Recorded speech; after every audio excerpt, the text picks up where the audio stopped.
purpose of this video is to give you some general information about conic sections. You'll need the handout called Slicing the Cone. Your homework is to fill in the notes as you listen to the video and turn that in to me tomorrow.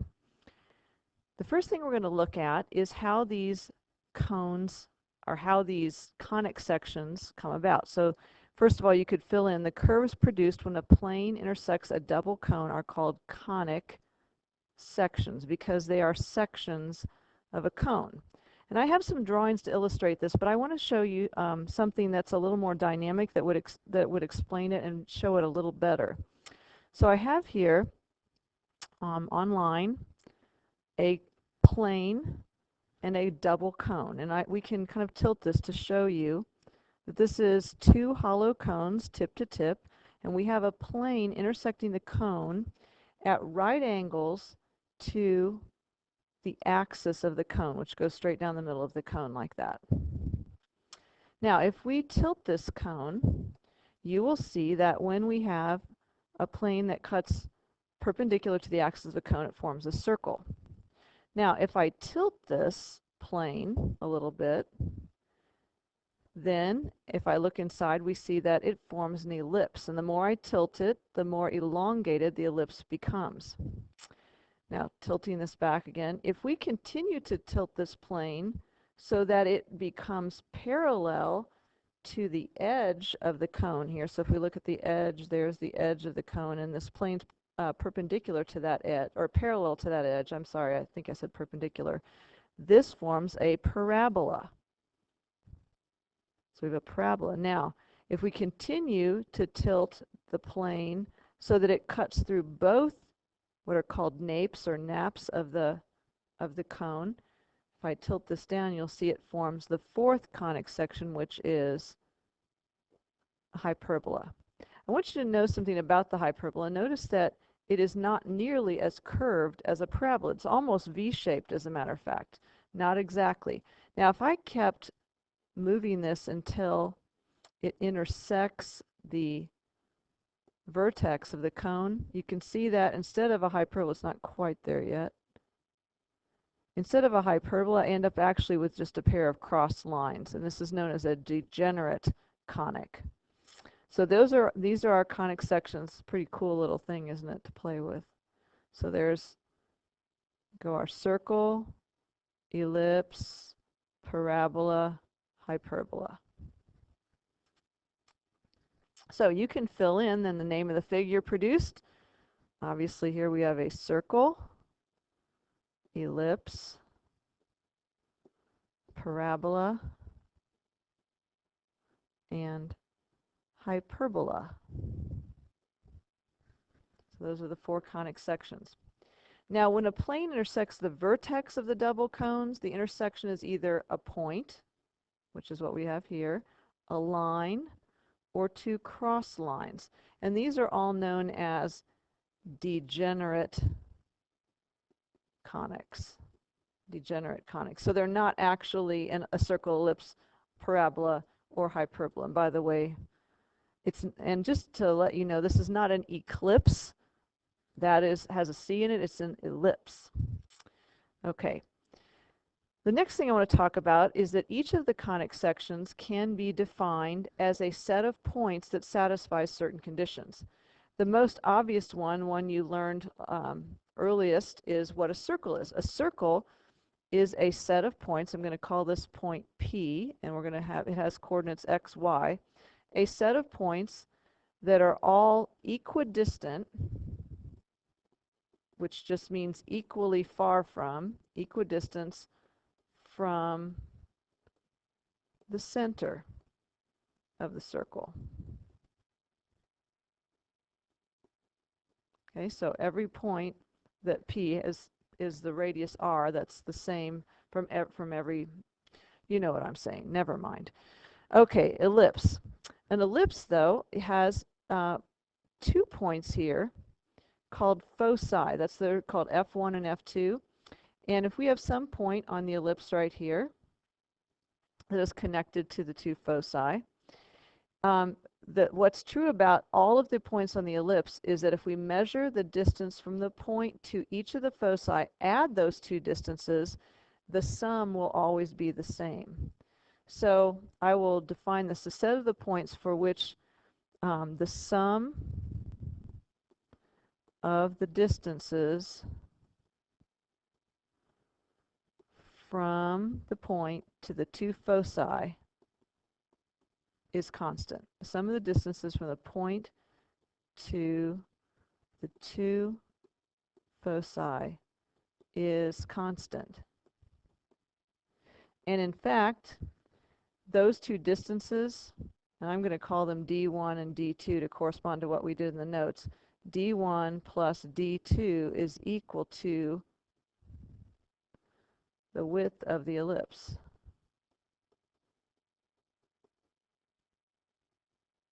And actually, and technically, we should say the major axis, because if the ellipse was taller than it was wide, we might consider that the height of the ellipse, but it's equal to the longest part of the ellipse. The hyperbola is the set of points. Well, let me go ahead and just label this. I'm going to change these to D so they match what we did in the notes, or what we're about to do in the notes, D1 and D2. If we take some point and draw a line to each of the foci, if we take the difference of those two distances, it will always be a constant. So the set of points for which the difference in the distances from a point to the two foci is constant. And in fact, if we connect the two vertices here, this distance is the absolute value of D1 minus D2. And that's called the that's the transverse axis, the length of the transverse axis. Now, parabola, if we look at what we have in the parabola here, is we have a focus here, and we have what's called a directrix, which is a dotted line that is, we can think of the parabola as kind of sitting on. The distance from the focus and the distance to the directrix are equal. Those are equal distances. I probably should draw that better. Let me try that again.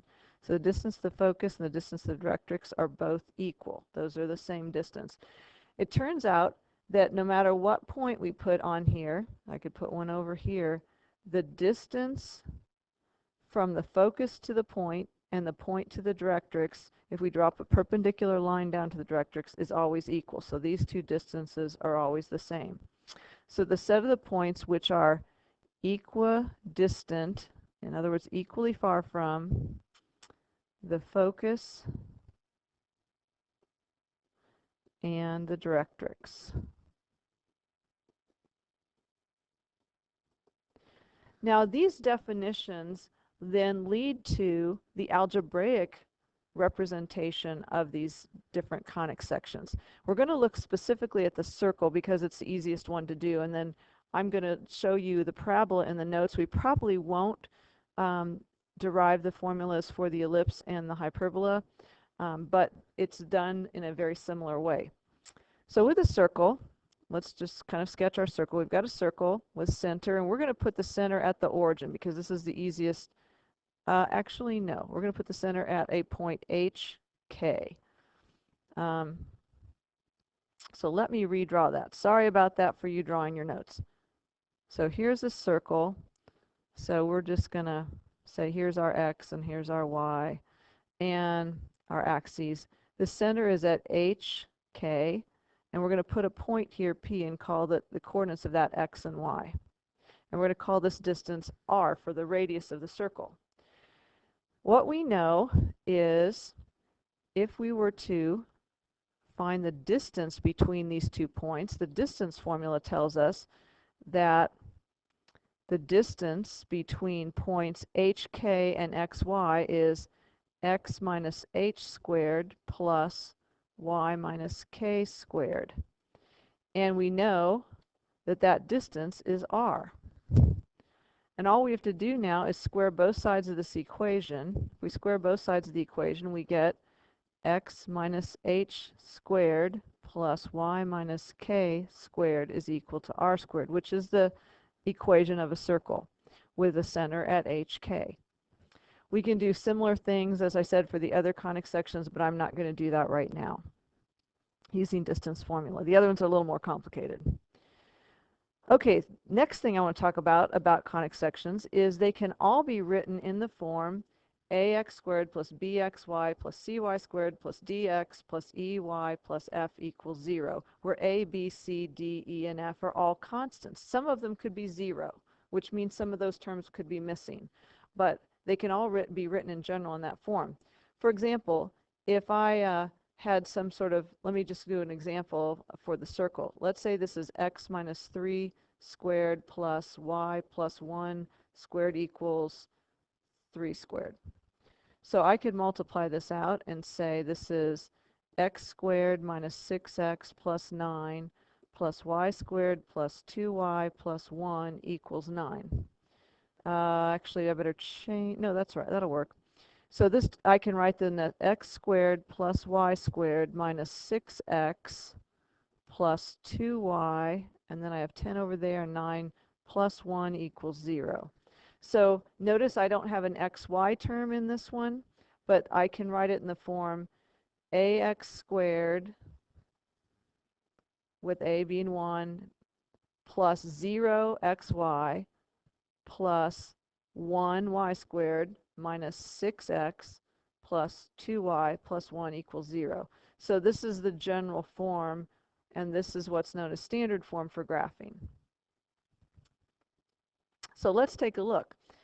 Notice then we have different equations for these. We have 4 different equations here, one of which is an ellipse, a hyperbola, a parabola, and a circle. So how do we recognize them from their equations? The key things to look at are the squared terms. So if we look at the squared terms, here, here, here, and here, how do we tell which one is which? Well, first of all, if there's only one squared term, it's a parabola. Only one squared term. Okay, second, we have if both the terms, the squared terms, have the same coefficient. So here we have a 4, both of them are positive 4. And that is a circle. Though the next one, 4x plus 9y, squared terms are different, but have the same sign. So they're both positive in this case. That is an ellipse. You can think of that as a circle that instead of being stretched out the same amount in each direction, it's stretched out longer in one direction than it is the other. So you have different coefficients. The hyperbola is the one where one squared term is positive and one is negative. And I'm not sure I'm going to fit that in, so I'm going to do what you can't do and move that down a little bit. And one is negative. That is a hyperbola. Now I want to call your attention, negative. Hyperbola, not negative.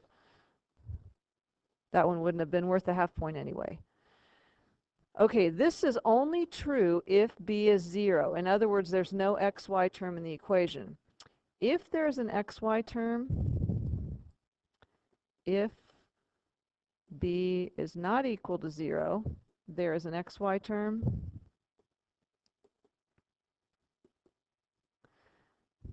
The conic is rotated, and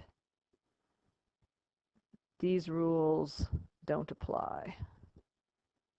So in other words, we can't recognize, if there's an xy term, we aren't going to be able to recognize the equation of a particular conic using the rules that we just described. But we'll talk more about that later. Okay, standard form of equation for conics. Now these should look familiar if you've had conic sections in Algebra 2. So when we look at this, we have here an x squared term and a y squared term. So it's not a parabola because we have 2 squared terms. Notice they are both, if we were to multiply this out, x and y would both be positive. However, we have two different numbers underneath. So this turns out to be an ellipse because unless a and b are equal to each other, so I'm going to specifically say a not equal to b. If a and b are not equal to each other, this is an ellipse. Now, the only difference between these two equations is I switch the a and the b. In an ellipse, by definition, we say that a is the bigger number, and so this would have the bigger direction going in the x direction. This one would have the bigger direction in the y direction. Okay, the second one, you notice we have two squared terms. We have the a and b underneath, but we have a subtraction sign. So here we have a positive x and a negative y. Here we have a positive y and a negative x. One positive squared term, one negative squared term. This is a hyperbola. The next one we have, hopefully you recognize that form of it. That's the circle that we just found up in the top of the sheet, this side of the page. Notice that if I divided everything by r squared, it looks very much like the equation of an ellipse. However, the only difference is instead of a and b being different numbers, these are the same numbers. So if you have an ellipse where the two numbers underneath are the same, it's really a circle. So a circle is just sort of a special case of an ellipse. Then the last one, you notice we have 1 squared. Here's an x squared term. The x is a squared term, but the y is not. And here the y is a squared term, but the x is not. So that's a parabola, only one squared term. Now, notice we have two types of equations. We have the general form of the equation up here, and then we have the standard form or the graphing form of the equation down here. Obviously, we're going to be learning more about how to graph these using the standard form of the equation. And it's often helpful to get from the general form into the standard form for graphing purposes. We'll be doing that by doing an algebraic process called the completing the square, which I'm sure many of you remember with fondness from Algebra 2. That'll be on the next video. Woohoo!